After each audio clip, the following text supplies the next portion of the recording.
काकाजी नमस्ते. नमस्कार. काकाजी, जेव्हा आम्ही बुर्जाला आलो होतो, मार्गदर्शन केल्यानंतर फक्त कोणीच ऐकायला तयार नव्हतं.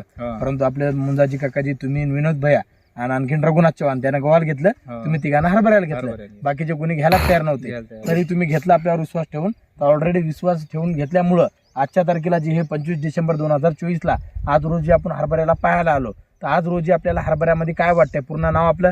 राजेश शेखरराव चव्हाण, राहणार बोरजा, तालुका औंढा, जिल्हा हिंगोली. तर दरवर्षी हरभरा क्रॉप घेता का तुम्ही? बरोबर आहे. तर दरवर्षीच्या हरभऱ्यामध्ये आणि यावर्षी वापरलेल्या हरभऱ्यामध्ये आपल्याला काय वाटतं काकाजी? नाही, फरक आहे ना. इथल्या इथं धुरा लागूनच जमिनी आहेत. हे दुसऱ्याचा आहे, पलीकडचा भावाचा आहे. तर आज वापरल्यामुळे याच्यामध्ये एकच फवारणी झाली, तरी पण एकच फवारणीमध्ये आपल्याला काय वाटायला? आज दुसरी फवारणी करणार आपण, तर एकाच फवारणीमध्ये आपल्याला काय वाटायला?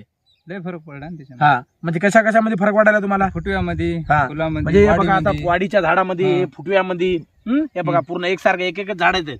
एका झाडामध्ये इतके फुटव्याची संख्या चालू आहे ऑलरेडी. बरोबर आहे. फुलाची सेटिंग झाली, वाढ पूर्ण एकसारखं झालं, प्लांट एकसारखं आहे, झिकझॅक प्लांट कुठत नाही आणि मरीचं पर्सेंटेज नसल्यासारखंच आहे. म्हणजे एका झाड याच्यामध्ये मर नाही, आहे का नाही? कुठल्याच प्रकारचं काय नाही. तरी आपल्याला काय वाटतं का? दुसऱ्यानं आपल्याला अर्धा एकर, 1 एकर अनुभव घ्यायला पाहिजेत का नाही घ्यायला पाहिजे? तुम्ही तिघाचे बी हरभरे आपण पाहिलेत, तिघाचे बी हरभरे 1 नंबर आहे सध्याला, आहे का नाही? आता या बाजूलाच बघा, हे दिसायलेत कुठं पूर्ण झिकझॅक, आहे का नाही? गड्डे दिसायलेत नाही पूर्ण, हे गड्डे दिसायले म्हणजे पूर्ण त्याच्यामध्ये गेलेले आहे तिथला हरभरा ऑलरेडी. आपल्या याच्यामध्ये कुठेतरी गड्डा दिसायला का? नाही. कोणत्या तरी कोपऱ्याला गड्डा दिसायला नाही. म्हणजे एकसारखं रान झाकलेलं आहे. ही क्वालिटी आहे याच्यामध्ये. म्हणजे फुलधारणा चांगली झालेली आहे, मालधारणा चांगली सेटिंग लागायली, आणि विशेष म्हणजे फुटवे पण यांना भरपूर केलेले आहेत. आणि फुटव्याचे अजून पण सिच्युएशन चालू आहे. बरोबर आहे.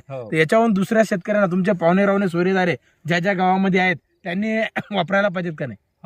2 एकर वाल्यानं अर्धा एकर घेऊन अर्धा एकर 1 एकर अनुभव घ्यायला पाहिजेत का नाही? आता तुम्हाला अनुभव आला म्हणजे तुम्हाला आता सांगण्याची आवश्यकता नाही, आहे का नाही? ऑलरेडी सुरुवातीला तर आपल्याला विश्वास बसायला गेला, तरी तुम्ही धाडस करून घेतले याच्यामध्ये, आहे का नाही? धाडस करून घेतल्यामुळे आज आपला फायदा झाला का नुकसान झालं? फायदाच झाला ना. म्हणजे वाढ चांगली झाली, पूर्ण क्वालिटी चांगली झाली. धुरा जमीन तर सारख्याच आहेत ना पूर्ण? धुरा दोन्ही गुण तुम्हाला, एकी गुण नाही समजा, ठीक आहे? तुमचं भावाचं एका दिवसाचं आणि एकच व्हरायटी आणि एकाच जातीची हरभऱ्याची, आणि इकडली बी तीच आहे. बरोबर आहे. तरी याच्यामध्ये फरक दाखवायला का नाही आता? 100% फरक, पूर्ण 100% फरक दाखवायला ना. विनोद भाई, आपल्याला काय वाटायला आता? क्वालिटी चांगली आहे ना, 1 नंबर वाढ आहे ना. आता तुमच्या इकडे पण आपण ज्यांनी वापरलं नाही त्याचे रान दोन्ही गुण बी आहेत न वापरणाऱ्याचे, ते पण फरक दाखवायले, आहे का नाही? चव्हाण काकाच्या याला पण धुरा लागू नये, त्यांचा पण दाखवायला, आहे का नाही काका? ऑलरेडी आम्ही दुकानदाराला विचारून पाहिजे, दुकानदार बी म्हणजे 101% रिझल्ट देणार टॉनिक खात नाही. पूर्ण टोटल आपलं जे त्याच्यामध्ये मायक्रो न्यूट्रिएंट तुम्हाला दिलं होतं, आपण बुरशीनाशक दिलं होतं, स्टिकर दिलं होतं, शिवाय फक्त आळीचं तुम्हाला टाकायला सांगितलं प्रत्येकाला. बाकी दुसरं कोणतं टाकू नका म्हटलं. आपण मालधारण्यासाठी नाही, फुलधारण्यासाठी नाही, फुटव्यासाठी नाही, आवरेसाठी नाही, कोणतंच नाही, फक्त हेच वापरा म्हटलं आपल्याला. बरोबर आहे. तर मार्केटच्या औषधीचा आणि आपल्या औषधीचा फरक आपल्याला दाखवायला, आणि खर्चामध्ये बी कमी आहे. ऑलरेडी कमी खर्चामध्ये आपल्याला चांगल्या प्रकारचा रिझल्ट यायला. धन्यवाद, थँक्यू.